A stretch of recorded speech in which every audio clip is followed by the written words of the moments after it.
त्याबद्दल आमच्या जिल्हा परिषद शाळा लक्ष्मीनगर यांच्याकडून तुमचं मनापासून अभिनंदन। पहिल्यांदा मला हे सांगा की आमच्या मुलांच्यासाठी आपण आपली ओळख करून द्या। नमस्कार, माझं नाव समाधान सोपान खिलारी। माझी PSI पदी निवड झालेली आहे आणि माझं 10वीपर्यंतचं शिक्षण मामाच्या गावी घोरपडे येथे झालं। माझं 11वी 12वी सांगलीमध्ये सायन्स माध्यमातून झालं आणि माझं पदवीपर्यंतचं शिक्षण सांगलीतच कला या शाखेतून झालेलं आहे। आणि गेली 7 वर्ष झालं मी स्पर्धा परीक्षेचा अभ्यास करत असताना खूप एक्झाम देत गेलो आणि खूप अपयश आली आणि शेवटी 2024च्या एक्झाममध्ये माझी PSI या पदी निवड झालेली आहे। हे पहा, तुम्ही इथपर्यंत पोहोचला, पण कोणतीही गोष्ट कष्ट केल्याशिवाय मिळत नाही, यश मिळत नाही। तुम्ही ह्या यशापर्यंत पोहोचला, त्याचा आम्हाला अभिमान आहे। आता मला एक सांगा, तुम्हाला PSI म्हणून निवड झाली, तुम्हाला टपाल आलं किंवा व्हॉट्सअपला मेसेज आला की तुमची PSI म्हणून निवड झाली, तुम्हाला तुमची काय प्रतिक्रिया होती त्यावेळेला किंवा तुमचं मत काय होतं? तुम्हाला कसं वाटतंय आत्ता तो आनंदाचा क्षण आणि आत्ताचा आनंदाचा क्षण तुम्हाला कसं वाटतंय ते गुड न्यूज ऐकून? मी PSIच्या पूर्वपरीक्षा या प्रोसेसपासून तुम्हाला सगळं सांगतो। 2022च्या जुलैमध्ये या परीक्षेची जाहिरात आली होती। आज 2024 ऑगस्ट चालू आहे, 2 वर्ष झाली ही एक्झाम चालू आहे। ज्यावेळेस जाहिरात आली त्यावेळेस फॉर्म भरला आणि ऑक्टोबर 2022मध्ये प्रिलियम झाली, म्हणजे पूर्वपरीक्षा। हे जे 4 टप्पे असतात, पूर्वपरीक्षा झाली, नंतर लगेच 2 महिन्यात मेन्स होती, पण काही कारणामुळे त्या एक्झामवरती केसेस पडत गेल्या आणि त्यामुळे तब्बल 14 महिन्यानंतर डिसेंबर 2023ला आमची मुख्य परीक्षा झाली। आणि त्यानंतर 1-2 महिन्यात ग्राउंड होईल असं वाटलं, ग्राउंड पण असतं बरं का PSIला, आणि ग्राउंड होईल असं वाटलं, पण काही कारणामुळे अजून केसेस पडले आणि 7 महिन्यानंतर ग्राउंड झालं। आणि जवळजवळ 7 महिन्यानंतर म्हणजे मे किंवा जूनच्या एंडिंगला ग्राउंड झालं। आणि त्यानंतर 2 महिन्यानंतर मुलाखत झाली आणि मुलाखतीचा शेवटचा दिवस होता 1 ऑगस्ट 2024। मग आयोगाचं आतापर्यंतचं रेकॉर्ड असं आहे की मुलाखतीच्या शेवटच्या दिवशी निकाल लागतो, पण विषय असा होता की यावेळेस ह्या परीक्षेवरती एक केस पेंडिंगला होती, त्यामुळं मला वाटत नव्हतं असं की 1 तारखेला निकाल लागेल, पण कुठंतरी मनातनं वाटत होतं की निकाल लागेल आज। म्हणून मी ज्या दिवशी निकाल लागणार त्या दिवशीच्या आदल्या रात्रीच मी नियोजन लावायला चालू केलं होतं, बॅनर बनवायला टाकण्यासाठी, फोटो काढणे, आदल्या दिवशी मित्रांसोबत जाऊन फिरून देवाच्या पाया पडणे वगैरे। मग ज्या दिवशी निकाल लागणार त्या दिवशी मी सकाळी आवरलो, सगळं झालं आणि लायब्ररीत गेलो। लायब्ररीत गेल्यानंतर मला काय अभ्यास होईना, कारण आज निकाल आहे, पण लागेल की नाही याची गॅरंटी नव्हती। मग दिवसभर निकालाची वाट बघितली, मोबाईल हातातच होता आणि संध्याकाळी 5:45 वाजले, चहा प्यायला गेलो मित्रांसोबत, मोबाईल हातात होता, पण शेवटी मला वाटलं की आज निकाल लागणार नाही आहे। मग मोबाईल ठेवला 2 मिनिटं खिशात आणि परत 2 मिनिटानंतर काढला मोबाईल खिशातून आणि लिस्ट पडलेली होती। लिस्ट पडल्यानंतर मी नाव सर्च करायला चालू केलं आणि मी खरं सांगतो अक्षरशः मी 3 वेळा खिलारी नाव सर्च केलं आणि 3 वेळा माझ्या हातनं चुकलं आणि 3 वेळा चुकल्यानंतर मला वाटलं की आपलं झालंच नाही, पण 4थ्यांदा ज्यावेळेस मी नाव चेक केलं त्यावेळेस बरोबर स्पेलिंग टाकली खिलारी आणि माझं पहिलंच नाव आलं खिलारी। माझं खरं सांगतो हात थरथर कापत होतं ज्या दिवशी निकाल लागला आणि मला विश्वास बसायचं बंद झालं की आपलं पण सिलेक्शन झालं या। म्हणजे मला शेवटपर्यंत असं वाटत होतं की कुठंतरी होणार आहे माहीतच होतं, पण खूप अपयश पचवली, त्यामुळं असं वाटलं नव्हतं कधी की आपण पण इथंपर्यंत जाऊन पोहोचेल। मला विश्वास बसणं झाला आणि मी पहिला फोन निकाल लागल्यानंतर मी परत काहीच चेक केलं नाही, पहिला फोन मी आमच्या आईला फोन केला, पण मला जरा वाईट वाटलं की आमची आई बाजारात गेलती माळव विकायला ज्या दिवशी निकाल लागला। मग मी लगेच वडिलांना फोन केला आणि वडिलांना बातमी दिली, भावाला फोन केला, भाव कामावरती होता। ह्याच्या पाठीमागे भरपूर जणांचं कष्ट आहे, पण माझी पहिली प्रतिक्रिया सांगतो। मग 2-4 मिनिटानंतर सगळ्यांचे फोन यायला चालू झाले, मला कळायचं बंद झालं, जे आपल्या ओळखीचे पण नव्हते किंवा ज्यांनी आपल्याला कधी किंमत पण दिली नाही अशा पण लोकांचं फोन यायला लागलं आणि एक 5 मिनिटातच आपलं पूर्ण आयुष्यच बदलल्यासारखं वाटायला लागलं आणि एक पूर्ण 360 अंशात आपलं आयुष्य बदललं असं वाटलं पहिल्यांदा। खरोखर हा आनंदाचा क्षण तुम्ही आमच्याबरोबर शेअर केला. आता आमच्या विद्यार्थ्यांनी एक माहिती द्या की त्यांना ग्राउंड म्हणजे काय समजलं नाही. ग्राउंड म्हणजे नेमकं काय आणि त्यात कोणकोणते इव्हेंट असतात त्याबद्दल थोडीशी माहिती सांगा. त्यांना सगळंच सांगतो सर. PSI हे पद पोलीस डिपार्टमेंटमधलं मोठं पद आहे. तुमच्या हाताखाली मोठा स्टाफ असतो आणि या पदाचे पोस्टिंग असतं ते तालुक्याच्या लेवलला असतं. आणि तुम्हाला माहीतच असेल पोलीस म्हणजे काय. तालुक्याच्या लेवलला पोस्टिंग असतं. ह्या पदाला निवड होण्यासाठी तुम्ही शारीरिकदृष्ट्या फिट पाहिजे. म्हणजे तुम्ही फिजिकली फिट पाहिजे. त्याची प्रोसेस असते प्रिलिम म्हणजे पूर्वपरीक्षा. पूर्वपरीक्षेत 3 ते 4 लाख मुलं बसतात. त्यानंतर मुख्य परीक्षेला 7-10 हजार मुलं निवडली जातात. ते जागेच्या हिशोबानं एका जागेसाठी 17-18 मुलं निवडली जातात. आणि तिथून पुढं मुख्य परीक्षा क्रॉस केल्यानंतर ग्राउंडसाठी एकाच 4 म्हणजे एक सिलेक्शन करायचं असेल तर 4 मुलांना घेतलं जातं. त्यात आपल्याला 3घांना मागं टाकायचं असतं ग्राउंडला. आता ग्राउंड म्हणजे काय तुम्हाला सांगतो. ग्राउंडमध्ये 4 इव्हेंट असतात. 4 इव्हेंट म्हणजे काय तुम्हाला माहीत असेल. गोळा म्हणजे काय. गोळा फेक एक असतो. रनिंग असतं. रनिंग 800 मीटर असतं. 2.5 मिनिटात मारायचं असतं. नंतर लॉंग जंप असते म्हणजे लांब उडी असते. आणि पुलअप्स असतात जे तुम्हाला 8 मारावे लागतात. यासाठी खूप प्रॅक्टिस करावं लागतं. आता तुम्ही लहान आहे, तुम्ही काटक आहे, तुम्हाला काही वाटत नाही. ज्यावेळेस तुम्ही मोठं व्हाल त्यावेळेस तुम्हाला सगळ्या गोष्टींचा विसर पडलेला असतो.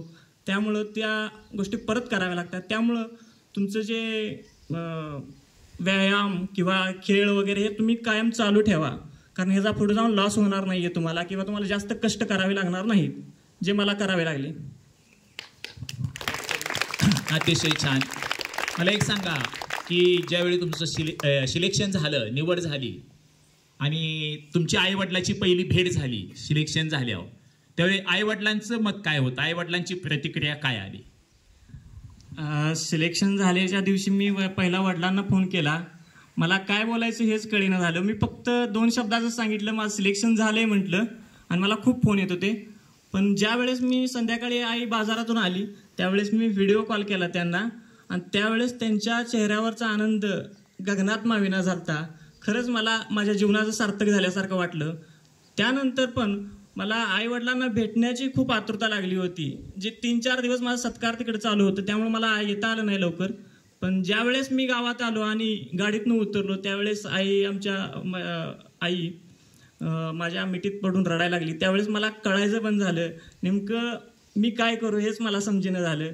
पण मी कधी शक्यतो इमोशनल होत नाही, रडत नाही आहे, त्यामुळं मी रडलो नाही.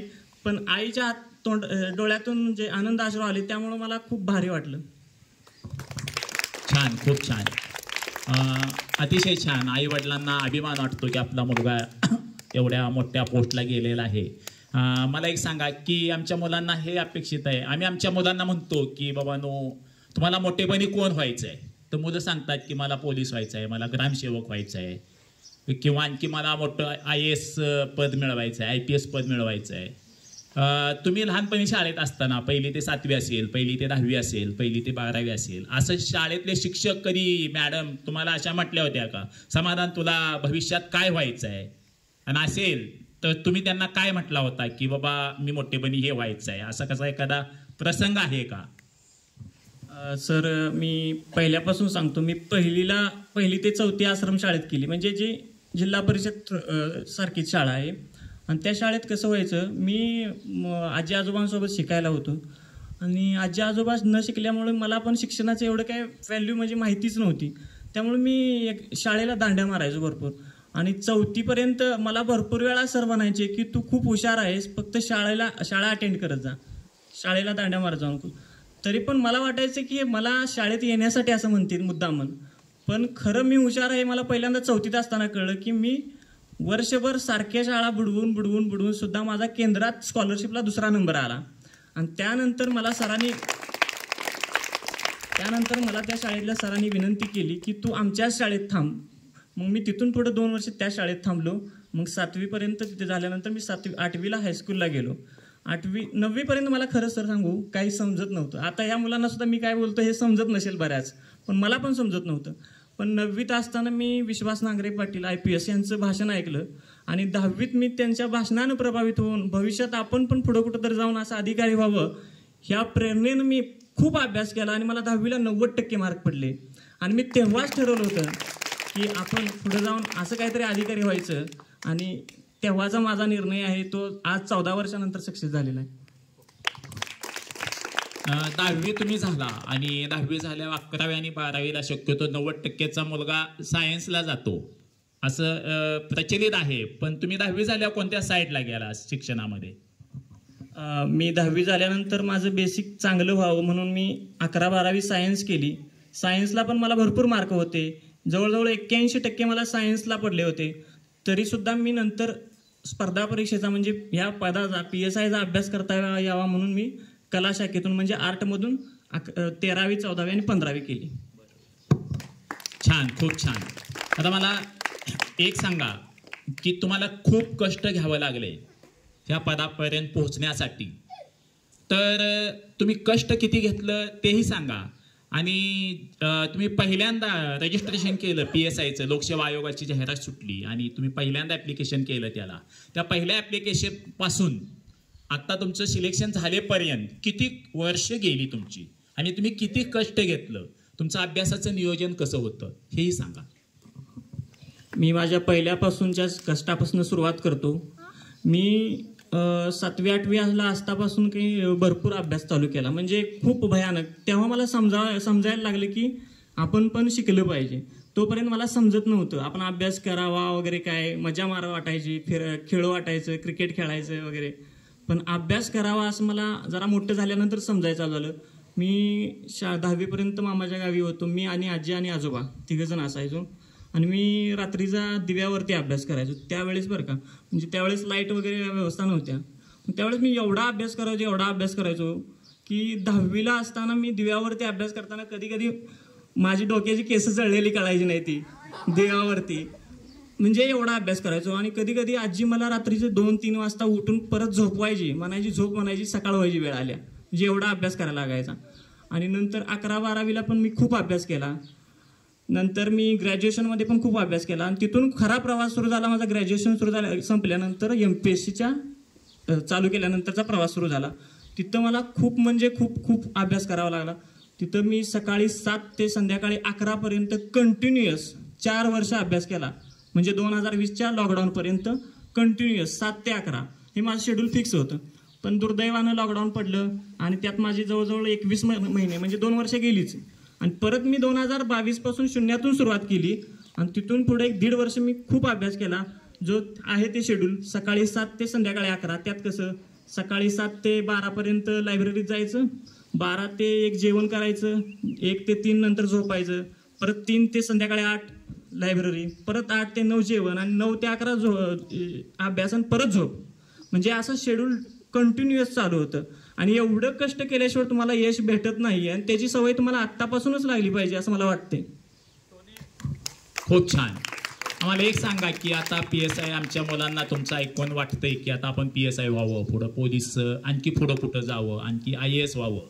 पण ह्या ज्या परीक्षेत आतापासूनच त्या परीक्षेला कोणते विषय असतात आणि त्यातील अवघड विषय कोणता, आपल्याला जर भविष्यात असं पद मिळवायचं असेल तर आता ह्या वयापासून आमच्या मुलांनी कोणत्या विषयावर लक्ष दिलं पाहिजे किंवा कोणत्या विषयाकडे महत्त्वाचं म्हणून पाहिलं पाहिजे सांगा. स्पर्धा परीक्षेमध्ये खूप सब्जेक्ट असतात, म्हणजे सगळेच सब्जेक्ट असतात खूप म्हणण्यापेक्षा. जे तुम्ही आत्ता शिकताय ना, भूगोल, इतिहास, सायन्स, मराठी, इंग्लिश, नंतर काय राज्यशास्त्र, नागरिकशास्त्र, हे सगळे विषय आहेत. पण यातलं म्हणजे सायन्स म्हणजे विज्ञान आणि मॅथ्स म्हणजे गणित, हे 2 खूप महत्त्वाचे विषय आहेत जे तुमचे आत्तापासून स्ट्रॉंग पाहिजेत. आत्ता जर तुमचं गणित आणि विज्ञान चांगलं असेल तर तुम्हाला भविष्यात जाऊन स्पर्धा परीक्षेमध्ये किंवा असल्या कोणत्या पदाची तयारी करत असताना अडचण येणार नाहीये. ज्यांचं सायन्स आणि मॅथ्स स्ट्रॉंग आहे तो मुलगा कुठंच अडत नाही. मला वाटते की तो पहिल्या अटेम्प्टमध्ये, जेव्हा तुमचं ग्रॅज्युएशन होईल आणि तुम्ही पहिला अटेम्प्ट द्यायला तयार असाल, म्हणजे ग्रॅज्युएशन शिवाय तुम्हाला पहिला अटेम्प्ट देता येत नाही, त्यामुळे पहिल्या अटेम्प्टमध्ये तुम्ही सिलेक्शन होऊ शकता जर तुमचं मॅथ्स आणि सायन्स चांगलं असेल. तर माझं म्हणणं आहे सर असं की मॅथ्स आणि सायन्सवरती मुलांचा चांगला जोर असला पाहिजे. म्हणजे मराठी सांगतो, गणित आणि विज्ञान या विषयात चांगलं पाहिजे. आणि इंग्लिश हे खूपच इसेन्शियल आहे, कारण मेन्सला इंग्लिश आणि मराठीशिवाय तुम्ही चालू शकत नाही. म्हणजे जी मुख्य मेन परीक्षा असते ना, तुम्ही पूर्वपासून जाचाला पुढं, त्यावेळेस तुम्हाला इंग्लिश खूप स्ट्रॉंग पाहिजे. आणि आम्ही तीच चूक केली. आम्हाला 10वीपर्यंत मॅडम सांगायच्या शब्दार्थ पाठ करा, हे करा, ते करा. आम्ही त्यावेळेस म्हणजे आम्हाला त्यावेळेस समजत नव्हतं. आम्हाला वाटायचं काय टाइमपास आहे. मग आम्ही शाळेत आल्यानंतर 5-7 शब्द पाठ करायचे आणि तेवढेच मॅडमला म्हणून दाखवायचे पहिल्यांदा, आणि त्याचा पुढे जाऊन आम्हाला तोटा सहन करावा लागला. त्यामुळे इंग्लिशवरती पण भरपूर ध्यान द्या. हां, खूप छान. आता तुम्ही ही जी पोस्ट काढली ती परिस्थितीशी झगडून काढली. तुमचे आई वडील शेतीमध्ये आहेत आणि तुम्ही तुमच्या परिस्थितीविषयी काय सांगाल आमच्या मुलांना? परिस्थितीशी झगडलं पाहिजे का परिस्थिती गरीब आहे म्हणून रडत बसलं पाहिजे?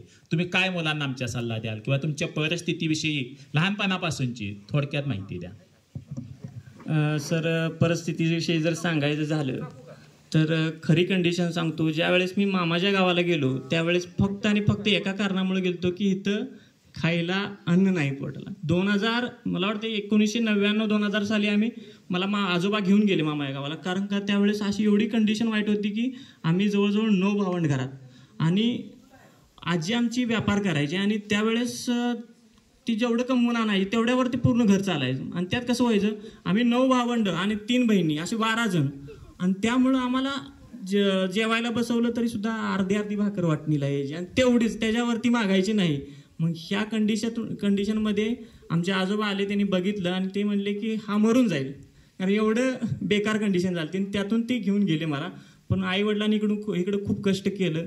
खूप वाईट परिस्थिती होती. आतापर्यंत अजून सुद्धा, काल सिलेक्शन झाले माझं, तरी काल आमची आई माळव विकायला गावात गेलतीच. म्हणजे परिस्थितीचा भाव करू नका. आणि काय गरीब, आता इथली काय एवढी श्रीमंतांची मुलं नाही, त्यांना सांगण्याची पण काही गरज नाही आहे. त्यांना कळतंय. पण तुम्ही खूप अभ्यास करा, तुमच्या आईवडिलांची परिस्थिती बदलण्याचा प्रयत्न करा आणि नक्कीच ती बदलेल. अतिशय छान माहिती आपण देत आहात. आणि आता आपण शेवटचा एकच प्रश्न त्यांना विचारून आता आपली मुलाखत आपण संपवतोय. आता आम्हाला एक सांगा की तुमचं पुढचं ध्येय काय? आता तुम्ही PSI झालात, आता जॉईनिंग होईल, तुमचा पगारही चालू होईल उद्या. आता ट्रेनिंगला जाल तुम्ही, तर तुमचं ध्येय काय पुढचं? भविष्यात तुम्हाला अजून PSI सोडून पुढची पोस्ट काढायची आहे का? हां, PSI नंतर मी DYSP या पदासाठी ट्राय करणार आहे. आणि येणाऱ्या एक्झाममध्ये मी खरं नक्कीच ती परीक्षा देऊन